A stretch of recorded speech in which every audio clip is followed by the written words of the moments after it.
Ошмунун медициналык клиникасынын дарыгерлери суроолорго жооп берет.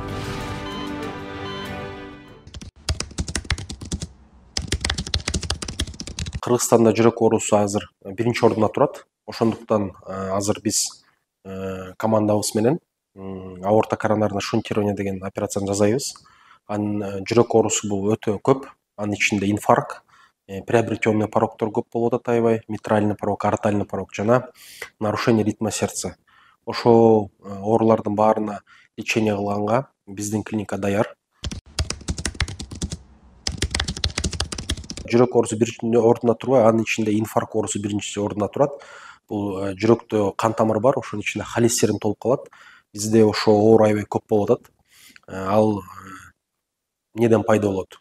40 жаштан кийин көбүнчө стресс, экология, жанакы тамеки тартуу плюс биздин майлуу тамак ичкендиктен бизге запущенный болуп келип атышат. Ошондуктан биз командабыз менен айта кетет элек, алдын арта профилактика менен заниматься эткиле, бирок кандай бир жана айткандай симптомдор болсо бизге кайрылсаңар, биз бүт условия бар жардам бергенге. Негизгиси бул жүрөк оорусу боюнча 4 нерсе бар. Биринчи бул профилактика, жана айткандай. Экинчи бул дары боюнча, дарыны туура ичиш керек, именно специализированный кардиологторго келип, особенно жанакы аспирин кардио деп коет, ошо 40 жаштан кийин профилактика инфаркт, инсульт. Үчүнчү бул жана жүрөк кармап острый коронарный синдром деп коет, 15 мүнөттүн ичинде оору келип, 15 мүнөттүн ичинде зонд менен кирип барып, дары чачканда жүрөк кан тамыры, жүрөктүн мышцасын сактап калат да.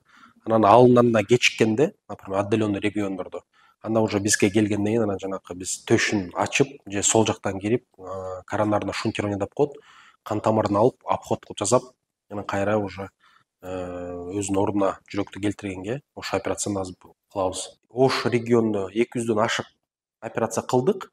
Ош клиникасы жакында эле ачылды. Бүгүнкү күнү мына 10-чу операция болуп атат. Мында бизде баягы планомерный плата деп коет. Биринчиден азыр аорта коронар шунтирование операциясы, андан кийин клапанный, анан жана башка оорутуучу операцияларга киргизгенге аракет кылып атабыз.